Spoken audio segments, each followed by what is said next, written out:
mais on s'autorise à penser dans les milieux autorisés. Alors ça, c'est encore un autre truc. Les milieux autorisés, vous y êtes pas, vous, hein.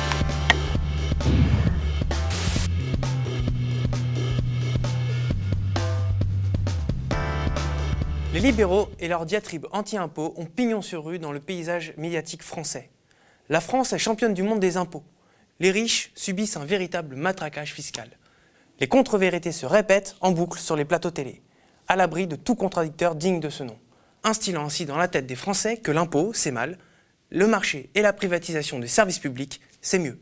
C'est pourquoi l'association Attaque a décidé de remettre les pendules à l'heure à travers cet ouvrage « Impôts, idées fausses et vraies injustices » paru aux éditions Les Liens qui libèrent. Pour en parler, je reçois sur le plateau du média Ophélie Vildet. Bonjour Ophélie. Vous êtes fiscaliste, vous faites partie des auteurs de cet ouvrage. Je suppose que la première motivation derrière cet ouvrage, c'est effectivement de déconstruire un petit peu cette doxa libérale qui s'étend un peu sur tous les plateaux télé, sans contradiction. Effectivement,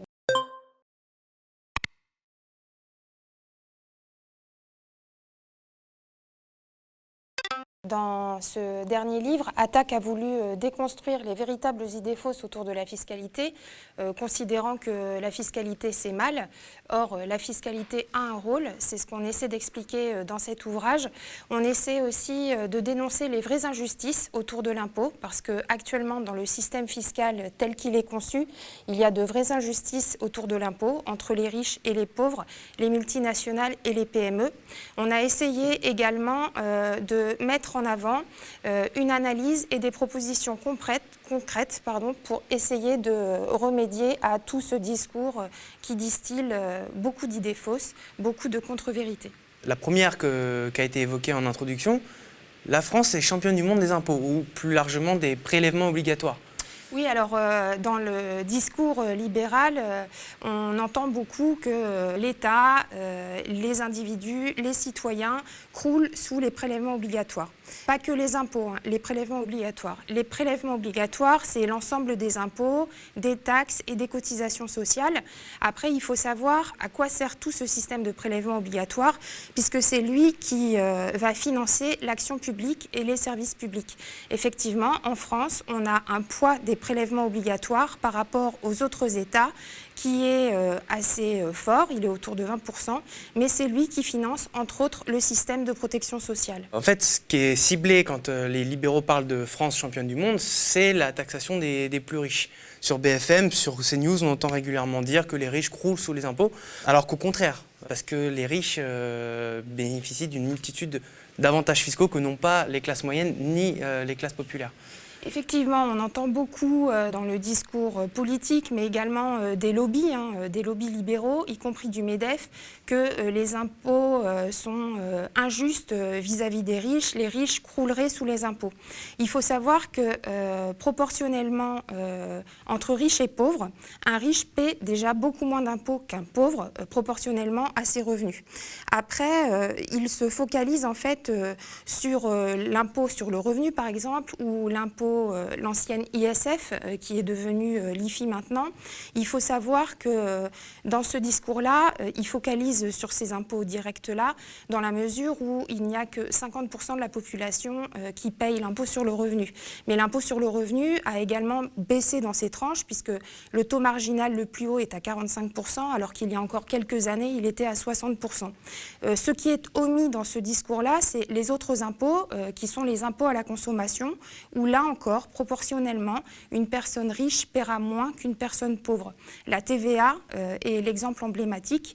C'est un impôt qui est budgétairement très rentable, puisque c'est à peu près 43% du poids du budget. C'est le plus rentable. C'est le plus rentable, effectivement, mais c'est celui qui est le plus injuste aussi dans la façon dont il est construit. Il est totalement régressif. C'est un impôt qui est régressif parce qu'il pèse beaucoup plus sur les pauvres que sur les riches. Effectivement, vous parlez en proportion des revenus. Exactement. Tout le monde paye la TVA puisque c'est un impôt qui est assis sur la consommation. Donc qu'on soit riche ou qu'on soit pauvre, on consomme. Là où c'est totalement injuste, c'est qu'une personne pauvre va être obligée de s'arrêter dans la mesure où elle n'a pas le revenu pour continuer à consommer. Et l'intégralité de son revenu sert à sa consommation. Une personne riche a des revenus, pour le coup, bien plus élevés qu'une personne pauvre. Elle peut consommer à l'envi, mais à un moment, ça s'arrête. Et le reste du revenu disponible servira à l'épargne. Donc voilà, quelqu'un qui est riche paye proportionnellement moins de TVA que quelqu'un qui est pauvre. On dit que c'est un impôt régressif parce qu'elle est construite pour tout le monde pareil. C'est un taux qui est constant, c'est-à-dire on a un prix, le prix il est même pour tout le monde et le taux est le même pour tout le monde. Là où Attac fait des propositions, et c'est quelque chose qui devrait être repris dans le débat public, c'est de revoir le côté régressif de la TVA en ayant une constance des taux qui soit totalement différente et qu'on revoie les taux. Par exemple, des produits de première nécessité pourraient être à un taux zéro et des produits de luxe qui sont inaccessibles pour les pauvres pourraient être taxés avec un taux bien plus élevé que ce qu'il y a actuellement. Ce serait par exemple proposer une taxe sur la consommation des produits de luxe. Oui, elle existe, mais sur un taux bien plus élevé que celui qui est en vigueur actuellement. On parlait de la fiscalité des plus riches. Alors évidemment, il y a, déjà, ils ont bénéficié de la suppression de l'ISF. Oui. On en a beaucoup parlé. Oui. Mais est-ce qu'on n'aurait pas parfois un peu tort de se concentrer uniquement là-dessus? Parce que si on rentre dans le détail, ce dont bénéficient les riches en termes de fiscalité, c'est aussi les niches fiscales, le fait qu'ils puissent aussi s'exiler. Oui, alors sur la fiscalité des plus riches, dans le discours, on a « Ah oui, l'ISF, ça faisait fuir en fait les riches du territoire ». Il est faux de considérer que l'ISF faisait fuir les personnes riches du territoire. Selon la DGFiP, donc les finances publiques, il n'y avait que 0,1 et 0,3% des personnes qui étaient soumises à l'ISF qui, chaque année, fuyaient le territoire, soi-disant à cause du poids de l'ISF. Il y a une réforme de l'ISF en 2017 qui est devenue l'IFI. Il y a une réforme également des impositions sur les produits financiers par le prélèvement fiscal unique. Tout ça fait qu'on n'a pas plus et pas moins de riches qui fuient ou qui regagnent le territoire français. Là où la fiscalité des riches est toujours aussi injuste, c'est qu'il y a énormément de crédits d'impôt dans la fiscalité qui ne peuvent profiter qu'aux riches dans la mesure où eux seuls ont les revenus disponibles pour s'accaparer ces niches fiscales. On appelle ça des niches fiscales, ces crédits d'impôt et ces niches fiscales. Un qui devrait fonctionner totalement différemment, c'est le crédit d'impôt sur la transition énergétique. On en parle dans la partie sur la fiscalité écologique. C'est quelque chose qui, normalement, devrait inciter à la transition écologique, mais tel qu'il est construit actuellement, ne profite qu'aux riches, puisque eux seuls peuvent véritablement faire toutes les dépenses qui apportent un crédit d'impôt pour favoriser la transition écologique. Il y a aussi cette niche fiscale sur les emplois à domicile. Vous en parlez dans l'ouvrage. Oui, alors sur les emplois à domicile, c'est également une niche fiscale qu'il faudrait revoir parce que c'est une niche qui profite véritablement, et il y a des études là-dessus, qu'aux foyers qui ont les revenus les plus importants, dans la mesure où eux, véritablement, peuvent employer quelqu'un à domicile pour garder les enfants ou faire des tâches domestiques. Et c'est une véritable niche fiscale puisqu'elle peut alléger l'impôt avec un poids très important à hauteur de plusieurs milliers d'euros. Alors du coup, je voudrais juste revenir un petit peu en arrière sur quand on parlait des niches fiscales. Alors tout d'abord, est-ce que vous pouvez définir ce qu'est une niche fiscale, pour ceux qui ne sauraient pas, parce que des fois ça peut être un terme qui paraît abstrait, d'autant qu'on n'en parle pas souvent. Alors une niche fiscale, c'est quelque chose qui est prévu par la loi. Il y en a énormément en France. Et ça permet à un foyer fiscal riche de pouvoir alléger le montant de son impôt, soit en faisant des dépenses pour améliorer son habitat, soit en employant quelqu'un à domicile. Donc d'un côté, ça lutte contre le travail dissimulé, mais d'un autre côté, ça allège l'impôt. Il y a des multitudes de niches, en fait, et ces niches-là qu'il faut revoir parce qu'elles ne sont pas assises sur une égalité entre les foyers, mais elles créent véritablement un gouffre et une inégalité entre les riches et les pauvres. Ouais. En plus, il y a un effet vraiment cumulatif de ces niches, parce que les riches cumulent les niches fiscales en tant que particuliers, mais aussi pour leurs entreprises. Effectivement, en fait, le système de niche fiscale est aussi inégalitaire pour un particulier que pour une grosse entreprise, puisque les grosses entreprises, à l'instar de ce qui se passe pour les foyers fiscaux, peuvent alléger le montant de leurs impôts grâce à ces niches fiscales, grâce à ces crédits d'impôt. Crédits d'impôt qui sont coûteux et inefficaces. Concernant les niches fiscales pour entreprises, parce qu'on a déjà évoqué quelques niches fiscales pour particuliers, quels exemples vous viennent en tête de niches fiscales qui sont particulièrement problématiques? Alors le crédit impôt recherche dont on parlait tout à l'heure, il est très problématique parce que normalement il était là pour créer de l'innovation et donc de la compétitivité. Et on s'est rendu compte, et c'est les études qui le disent, il coûte très cher et il ne rapporte pas du tout d'innovation et de compétitivité. Donc, et pour les particuliers, c'est pareil. La réforme de l'ISF avec l'IFI et le prélèvement fiscal unique devait... C'est la fameuse flat tax. C'est ça. Ça devait dégager en fait du revenu disponible pour que ces personnes-là consomment directement, soutiennent l'emploi, l'innovation. Il s'avère que pas du tout. C'est totalement l'inverse qui se passe puisque depuis que l'IFI et le PFU ont été mis en œuvre, les dividendes ont explosé. Parce qu'en plus, avec le PFU, la flat tax, donc en fait, pour définir un peu, c'est une taxe unique à 30%, c'est sur les revenus du capital, donc les dividendes. Et les économistes analysent qu'il y a un effet pervers, c'est-à-dire que maintenant, les patrons d'entreprise ne se rémunèrent plus en salaire, mais tout en dividendes, comme ça, ils ne payent plus que 30%. Exactement. Et ça se cumule avec ce qui se passe actuellement. Depuis plus d'1 an, vous voyez qu'avec la crise a accru les inégalités entre les riches et les pauvres, mais elle a fortement bénéficié aux riches. Attac fait une campagne sur les profiteurs de la crise, où on voit que ces grosses multinationales et ces grands patrons ont doubler véritablement leurs dividendes et leurs revenus sur l'effet de la crise et donc sur les pauvres. Ouais. Et puis dans la fiscalité des entreprises, il y a aussi ce fameux CICE et la niche Copé aussi. Alors le CICE a fait beaucoup débat dans l'opinion. C'était soi-disant un crédit d'impôt qui devait redonner de la compétitivité. Il n'a redonné aucune compétitivité, il n'a pas du tout favorisé l'économie et il a coûté des milliards à l'État. En fait, pour bien resituer sémantiquement, c'est plus du manque à gagner. En fait, c'est tout autant de recettes fiscales que l'État ne percevra pas. Oui, c'est ça. C'est des recettes fiscales que l'État ne perçoit pas et c'est des remboursements en fait que doit faire l'État. C'est aussi là-dessus que se joue le cœur de ce qu'on appelle et de ce que les libéraux adorent appeler la dette publique. Il faut rembourser la dette. C'est exactement ça. D'accord. Quand on conjugue ce que vous venez de dire avec ce qu'on disait tout à l'heure sur la TVA, il y a aussi une autre idée fausse que vous mettez beaucoup en avant dans le livre, c'est les pauvres ne payent pas d'impôts. Alors en fait, finalement, c'est pas tout à fait vrai. C'est pas que c'est pas tout à fait vrai, c'est que c'est même totalement faux puisque les pauvres payent des impôts.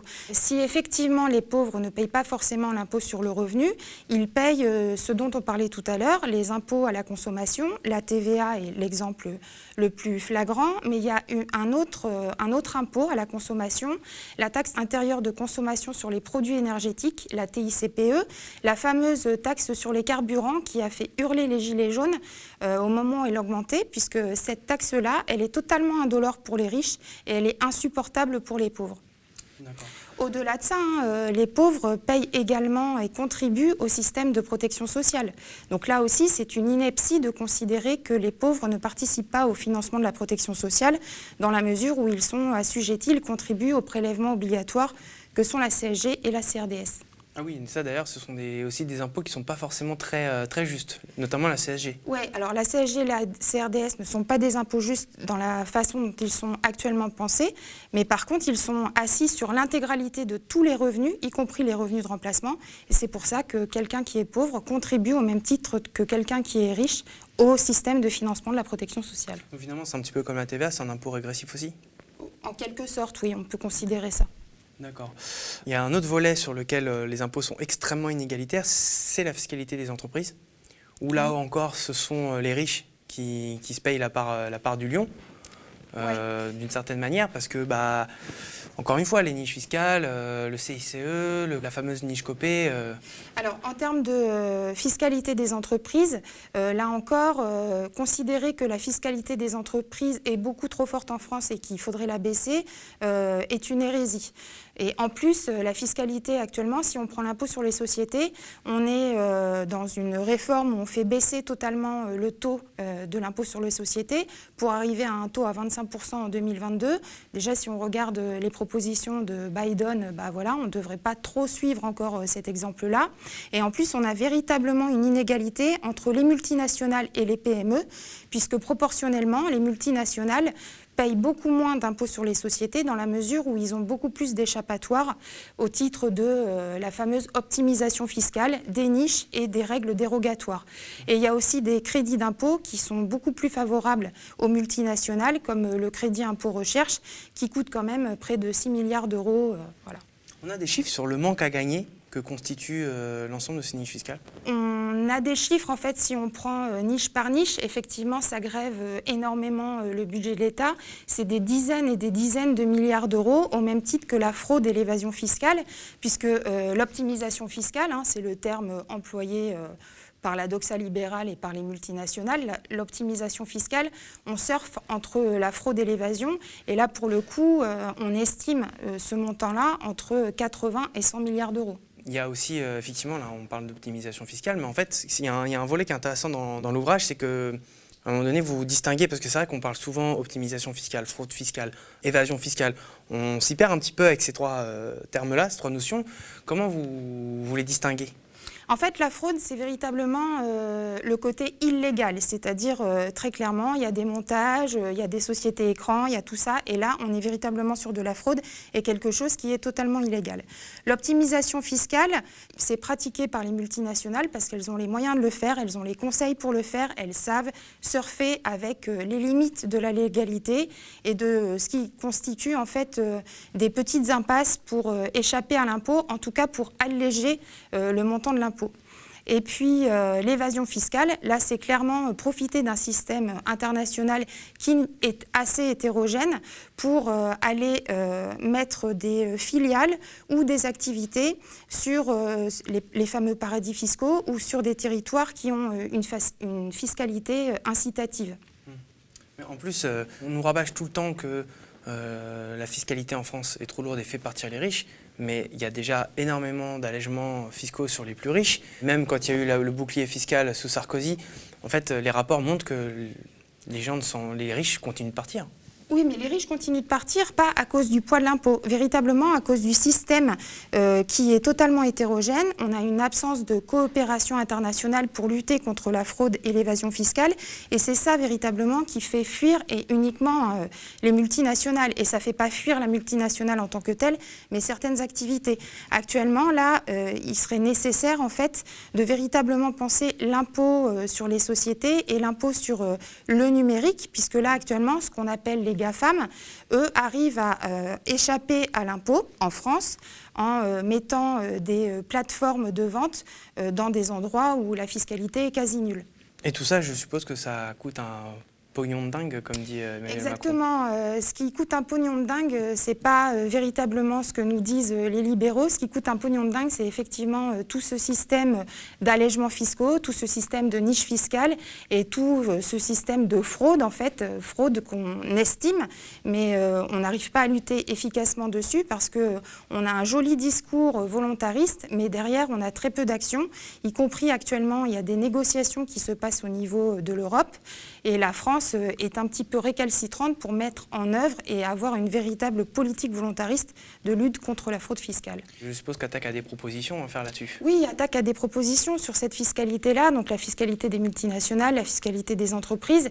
Il faut déjà, au niveau national, rétablir un impôt sur les sociétés qui ait du sens, arrêter de baisser les taux de l'impôt sur les sociétés, revoir une véritable justice entre la fiscalité sur les multinationales et la fiscalité sur les PME.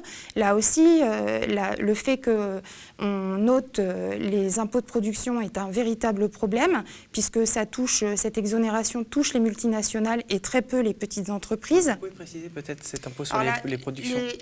Sur les impôts de production, donc c'est des impôts locaux, en fait, sur lesquels sont soumises les entreprises, mais en fait, ça ne touche que les grosses entreprises et pas les PME. Mais c'est quelque chose qui affecte forcément le budget des collectivités locales, puisque ça revient dans le budget des collectivités locales. Or, en 2021, tout ceci va s'arrêter. Donc ça, c'est au niveau national. Après, au niveau international, là encore, Attaque a des préconisations de lutter efficacement contre la fraude et l'évasion fiscale. Là aussi, avoir une cohérence et une coopération internationale sur la fiscalité, mettre en œuvre une véritable politique fiscale sur l'économie numérique, enfin autant de propositions que vous retrouverez dans le livre. cet impôt sur les productions, pour le dire autrement, c'est un impôt sur la valeur ajoutée. Oui, c'est ça. Qu'est-ce qui motive cette suppression? Là encore, c'est le discours, ça pèse trop lourd pour les entreprises et ça peut être quelque chose qui bloque leur compétitivité et leur attractivité dans les territoires. Sauf que la compétitivité et l'attractivité dans les territoires n'est pas que liée à la fiscalité, c'est tout un écosystème qui joue autour de ça, dans la mesure où pour être attractif, pour qu'une entreprise vienne dans un territoire, il doit y avoir de l'innovation, il doit y avoir des services publics, des services d'experts, il doit y avoir tout ça et il doit y avoir un territoire qui est attractif. Et tout ça, tout ce qui finance cet écosystème favorable, on va dire, et attractif, eh ben, ça passe par l'action publique et donc par l'État et donc par l'impôt. En plus, on a un contre-exemple qui est intéressant sur cet impôt sur les valeurs ajoutées, c'est la Californie. Jerry Brown, quand il était gouverneur, avait mis en place un impôt sur la valeur ajoutée, ce qui a plutôt bien marché. Oui, ça avait été très efficace. Mais encore une fois, c'est véritablement, on se heurte à des idées fausses et pardon de le répéter, mais à des vraies injustices. Et les choix qui sont faits actuellement ne vont pas vers plus d'État, plus de contributions, plus de solidarité. Ouais. Vous parlez d'idées fausses, donc encore une qui est souvent arguée sur les plateaux télé, c'est la compétitivité. Baissons les impôts, baissons le coût du travail aussi, ça c'est un argument qu'ils aiment beaucoup, pour plus de compétitivité des entreprises. Alors que en fait, finalement, les études que vous mettez en exergue montrent que pas tout à fait ça. Non, c'est pas tout à fait ça. C'est ce que je vous disais juste avant. En fait, la fiscalité est un tout petit pendant en fait sur la compétitivité des entreprises.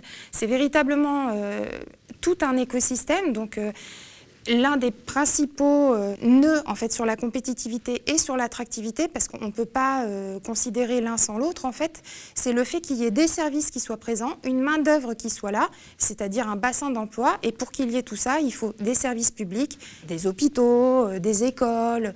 Tout ça fait qu'une entreprise va s'implanter si elle est dans un bassin qui est attractif et qui a des services. Oui, et puis en plus, même en termes de compétitivité pure, celle qu'ils invoquent tout le temps, donc compétitivité en termes de production, je suppose aussi commerciale. Oui, c'est la fameuse compétitivité prix, mais c'est véritablement un tout petit exemple, cette compétitivité prix. Hein. La compétitivité hors prix, celle dont je parlais en fait, hein, celle de tous les services et les biens, elle est autrement plus importante que juste la fiscalité. Comme on parle là, grosso modo, des libéraux sur les plateaux télé et de leur discours, ils s'autoproclament économistes pour la plupart. Je suppose qu'ils les ont, ces chiffres. Pourquoi, selon vous, quel est le point qui fait qu'ils assènent ça comme ça avec autant d'assurance? Ils assènent ça parce qu'actuellement, on le voit bien, hein, le gouvernement Macron et ce qui se dessine, ce sont que des réformes qui prônent des individualités. Des individus s'accaparent des choses, qui omet complètement l'universalité, la solidarité, le contrat social et le vivre ensemble. Or, tout cela passe par les impôts, par la protection sociale, par notre système à la française qui est attaqué par des réformes qu'on appelle, nous, néolibérales. C'est une des idées aussi, vous mettez un petit peu en avant. Une des idées fausses avancées par l'IFRAP, c'est que effectivement, les services publics coûtent un pognon de dingue et sont mal gérés. Le marché privé ferait mieux. Qu'est-ce que vous répondez à ça? Ah non, alors on répond non et on déconstruit cette idée. Si on prend par exemple le système de santé, puisque c'est celui-là qui, en plus au travers de la crise sanitaire, on voit bien les méfaits du fait qu'on ait totalement désagrégé les services de santé. Les services de santé, en fait, ne sont pas coûteux, ne sont pas inefficaces et c'est pas parce qu'on va passer au privé que ça va être mieux. En fait, dans le système de financement de la santé, le système de financement ne coûte pas cher. Par rapport à ce qui est dit. Le système de financement, en fait, c'est 4% du montant des remboursements de la branche maladie. Si on passe dans un système où on prône le privé, donc les complémentaires, c'est pas nous qui le disons, hein, c'est M. Martin Hirsch, quand il était directeur de la PHP, ça coûte 19% de ces remboursements. C'est ça, vous avez fait une étude comparative concrète dans le livre là-dessus. Exactement, donc ça coûte beaucoup plus cher. On ne peut pas dire qu'en passant par le privé, le système de santé coûtera moins cher. Et considérer qu'il est plus efficace parce qu'il passe par le privé, là encore c'est une idée fausse. Si on prend des exemples très concrets, celui des États-Unis, on voit bien qu'on a un décalage, celui de l'Angleterre également, on voit bien qu'on a un décalage entre les soins de santé. Les riches peuvent se payer des soins de santé que les pauvres ne peuvent pas se payer. Or en France, le système de protection sociale fait que tout le monde a le droit à avoir un minimum de biens de santé et ça passe par l'État. On a aussi un autre exemple concret, on sort un peu du bouquin, mais c'est le rail anglais. Quand il a été privatisé, ça a été un désastre. Exactement, mais c'est ce qui se passe actuellement en France. Il y a une forme de privatisation avec la régionalisation du rail et on voit ce que ça a fait. On va avoir une désertification de certains territoires et des inégalités territoriales qui vont monter en flèche. À travers ce bouquin, finalement, ce que j'ai cru comprendre, c'est qu'en cassant un petit peu toutes ces idées fausses, vous appelez aussi à assumer le modèle social français. Alors, au-delà de l'assumer, parce que là, il est véritablement attaqué, l'assumer, tous les Français aiment le système de protection sociale et le système à la française. Ça, c'est indiscutable. 8 Français sur 10 est attaché à son système de financement de la protection sociale. Tout ça, il n'y a aucun sujet. Là où on va plus loin, c'est qu'on propose, à l'instar de ce qui s'est passé pour le climat, mais à l'instar de ce qui s'est passé, ça s'est mal passé puisque toutes les préconisations n'ont pas été suivies. C'est qu'il y ait un véritable débat citoyen qui soit basé sur des réalités territoriales, des réalités sociales, un débat sur le rôle de l'impôt, le rôle des prélèvements obligatoires, à quoi ça sert, ce qu'on y fait, comment est-ce qu'il est construit, le déconstruire et le reconstruire, et tout ça pour que ce soit correctement mis en œuvre. Au-delà des propositions, c'est de prévoir quelque chose pour qu'on puisse légiférer et qu'il ne se passe pas, voilà, c'est juste un débat et puis derrière, rien ne se passe et on continue sur des réformes qui, pour le coup, tuent le vivre ensemble et le contrat social. Merci beaucoup, Ophélie. Merci à vous. Merci à toutes et à tous, et merci à celles et ceux qui suivent le média depuis si longtemps. Sans vous, nous ne saurions exister tels que nous sommes. Un média indépendant des milliardaires et des annonceurs. Vous pouvez nous soutenir en likant, en partageant, mais aussi en faisant des dons ou en devenant sociétaire de la nouvelle coopérative Le Média. C'est grâce à cette indépendance dont vous êtes les garants que nous pouvons enquêter et faire entendre d'autres voix que celles des experts de plateau autoproclamés. Sur ce, je vous dis ciao.